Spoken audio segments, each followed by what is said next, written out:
There is a silent killer that destroys more ambitious men than failure, poverty, or exhaustion combined. It isn't a lack of discipline or skill. It is the inability to remain quiet when provoked. Most men spend years building their character, their wealth, or their peace of mind, only to burn it all to the ground in a single moment of unchecked ego. They allow a minor insult, a fleeting moment of disrespect, or a temporary inconvenience to drag them into a war they never needed to fight. Today, we are going to explore a story, an ancient observation of nature that reveals exactly how your ego traps you. If you understand the psychology of this trap, you will become immune to disrespect. You will walk away from battles that others die in. But if you ignore it, you will end up fighting inanimate objects in the dark, bleeding out for a victory that does not exist. It is the dead of winter on the frontier. The ground is frozen solid. A large viper, cold and desperate for warmth, slips beneath the heavy wooden doors of an abandoned carpenter's workshop. In the dark, the serpent navigates by instinct. It slithers across the rough wooden floorboards, moving deeper into the shop. But in its blind search for comfort, it drags its heavy body across a large, two-handed timber saw left carelessly on the floor by the woodsman. The jagged steel bites into the snake's belly. It is a minor wound, a scratch. But in the primitive mind of the serpent, it is an unprovoked attack. Pause here. Look at the reality of the situation. The saw did not attack the snake. The saw has no mind, no malice, no intention. It simply existed. The snake, through its own blind movement, injured itself against the sharp edge of reality. But the snake cannot comprehend an accident. It only comprehends disrespect. It only knows retaliation.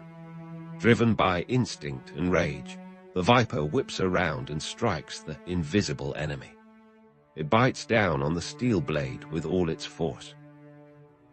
The retaliation does not bring victory. It brings agonizing pain. The sharp teeth of the saw tear through the snake's mouth. Now the snake is bleeding. Now the minor scratch has become a severe injury. How many times have you done exactly this? Someone cuts you off in traffic.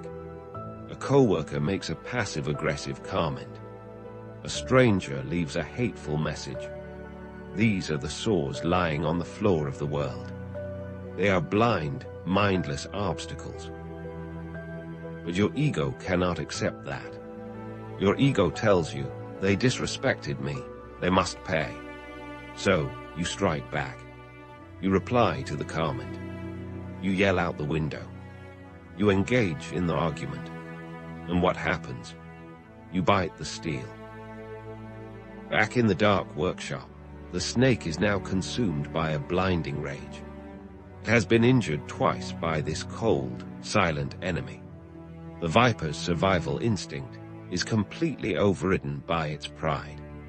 It decides that this enemy must be destroyed, suffocated, and crushed out of existence. It wraps its muscular body tightly around the saw. It flexes every sinew, every muscle, constricting with the devastating force that usually crushes the life out of its prey. But the prey is not breathing. The prey is solid steel. With every ounce of pressure the snake applies, the saw cuts deeper. The harder the snake fights, the faster it destroys itself. It believes it is locked in a battle to the death with an enemy. But the enemy is doing absolutely nothing. The enemy is just sitting there.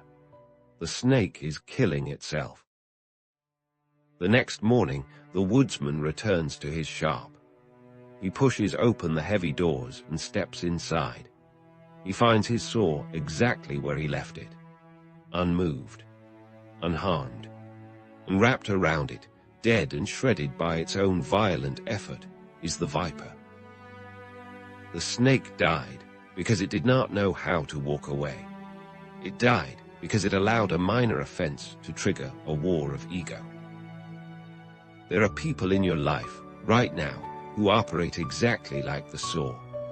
They are sharp, jagged, and careless. If you get too close, they will scratch you. But they only have the power to destroy you if you wrap yourself around them. When you hold on to anger, when you obsess over revenge, when you cannot sleep because someone insulted your pride, you are wrapping yourself around the blade. You are doing their work for them. The ultimate discipline is not the ability to fight back. The ultimate discipline is the ability to look at a sharp object, feel the scratch, and simply keep slithering past it. Silence is not weakness. Walking away is not cowardice. It is the absolute pinnacle of self-mastery. When you refuse to react, you rob your enemies of their power. You leave them sitting in the dark, cold and useless, while you continue on your path. The next time you are provoked, remember the viper. Do not let your ego drag you into a battle with inanimate objects. Do not let the noise of the world trick you into cutting yourself to pieces. Keep your mouth shut. Keep your mind cold. And walk the quiet path